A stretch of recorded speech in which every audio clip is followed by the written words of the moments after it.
One of my favorite iPhone features has to be standby mode. It's perfect at night on the nightstand as a clock, or even during the day on your desk as a digital photo frame. So here's everything you need to know about standby mode. Now there are a few requirements for standby mode. The first is that your iPhone has to be running at least iOS 17. Then your iPhone has to be charging and horizontal for standby mode to turn on automatically. And the best part is you don't even need one of these floating MagSafe chargers as long as your phone is horizontal. So even if you have this MOF tripod or any sort of like pop socket, as long as your phone is both charging and horizontal, standby mode will turn on. So it's great even if you're traveling at the hotel to put it on your bedside. Now this one is not a requirement, but it is definitely helpful to have an iPhone with an always on display. So that would be the iPhone 14, 15, and 16s, only the Pro or Pro Max versions,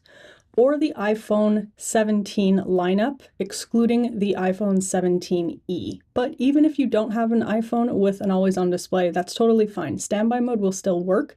It's just that your screen after a while will go dark, but then you can just tap on the screen to wake it back up and see your standby mode. Before we jump into the settings and turn on standby mode, I'll just point out that today I'm using an iPhone 16 Pro Max running iOS 26.6. So we're gonna head into the settings, and as you scroll down, you'll see there is a standby menu item. We're gonna click to open that. So you just wanna make sure first that standby is toggled on. Then if we head into display, you do have a few display options. If you don't see display options, it might look different if your phone does not have an always on display. So you do have a few display options here. You can have the display turn off automatically. Once it's dark, it might turn off, or every time after 20 seconds, or never turn off. So again, if you do have an always on display, that never is an option for you. So this here is really just a matter of preference. I often use it on automatically, and you'll see once I've selected automatically, we have a few more toggles down here. So if you toggle on night mode, the display will just tint red. There's no other color options. It's just night mode will tint red so that the screen's a little bit less bright and easier on the eyes in a dark room. Then there's also this motion to wake toggle. So I have them both turned on, and this is because I have my display on automatically. So eventually at night, the display will turn off and go dark. And then all I have to do is just honestly tap on the table. It just, your iPhone has to feel a bit of motion for the screen to wake back up. Then if we back out here, you do also have some show notification options. So even in standby mode, if you do have, let's say, your phone on your desk during the day, your notifications will still come through. Toggling this bottom one on will show the message coming in, or show the notification rather, but you won't be able to read the message until you tap on your screen. So it just adds a little bit more privacy for you. And then that's it for settings. Everything else is customizable when you're actually in standby mode. And something else I will quickly point out here is that your phone has to be locked. So you can see it's on the charging stand, it's horizontal, but night mode hasn't come on because my screen isn't locked. Once I lock it, it will switch over automatically to standby mode. Now in standby mode, there's 3 different categories. So you have your clock. If you swipe over, you'll have photos. You do then have to first unlock your iPhone to access the photos. Once your iPhone is unlocked, you'll see the photos here. And then one more is widgets. So if we start back over at the clock, so again, just swiping side to side to go through the 3 different modes, then you can swipe up and down to see the different options within that mode. This is another clock option, and there's a few here. You can just swipe through. One thing I'll point out for this world clock, these little orange dots, these are any of the cities you have on your phone in the clock app. So it's kind of cool. You can click on any of the dots to see what time it is in that location. So if you go into the clock app, and then at the bottom, select world clock. This is where you would add the cities you want. And there's a plus button in the top right that you would use to add a new city. Then if we swipe down to go to a different clock, there's usually a few things you can customize. So just long press on it, and then you'll see a white button appear And this will show you what you're able to customize. So you can change the color. Some of them are two-toned, and so you can just pick your preference here. Then just press the little X to get back. And then you can do the same thing on this one. Press the white to see the different color options.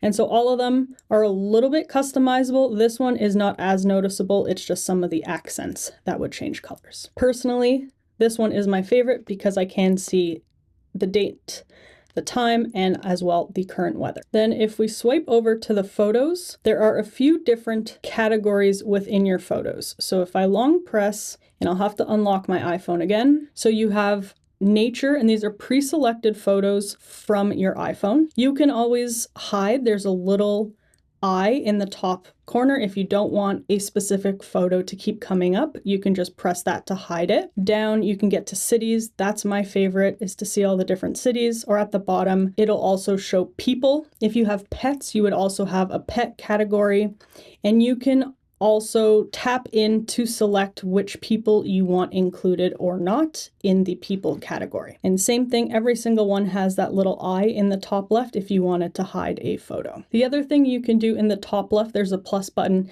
is you can select your own photo album. So you can select one of your pre-existing photo albums, or you can even create one from scratch in the Photos app. Add all the photos you want to be part of this digital photo frame, and then just press the plus button to select your photo album. Personally, as I said, I like the cities, and what you can do if you tap on it, it'll often show you what city, it'll show you when you took the photos, and then you can even click view in photos to bring you directly to that photo in the photo app. Then if we swipe over, we get to our widgets, and this is arguably the most customizable and one of the most powerful standby modes, because you get two different widgets. So your screen's basically split in half. You have a left widget and you have a right widget. And this will work pretty much like any other widget on your home screen or anywhere like that. You would just long press. I'll have to unlock my iPhone again. And then once you've long pressed, you will see all the different widgets here. You can press the little button in the top left to remove one. You can hold to rearrange. You have a plus button in the top left, so you can browse any of the other available widgets. On the right, there's also two different buttons you can choose to turn on. So Smart Rotate means that your phone will change the widget based on what's going on. So let's say you're currently playing music, but your phone realizes that you have a meeting coming up. If you have a calendar widget, it'll switch to that calendar widget so that you can see that upcoming meeting. Widget suggestions means that your phone might show you a widget that you have not manually added. So again, if you don't have a calendar widget already, but you have a meeting coming up, then your phone might show you a calendar widget, even though you haven't already added one. Personally, I leave it on Smart Rotate, but I turn off widget suggestions. And we press done,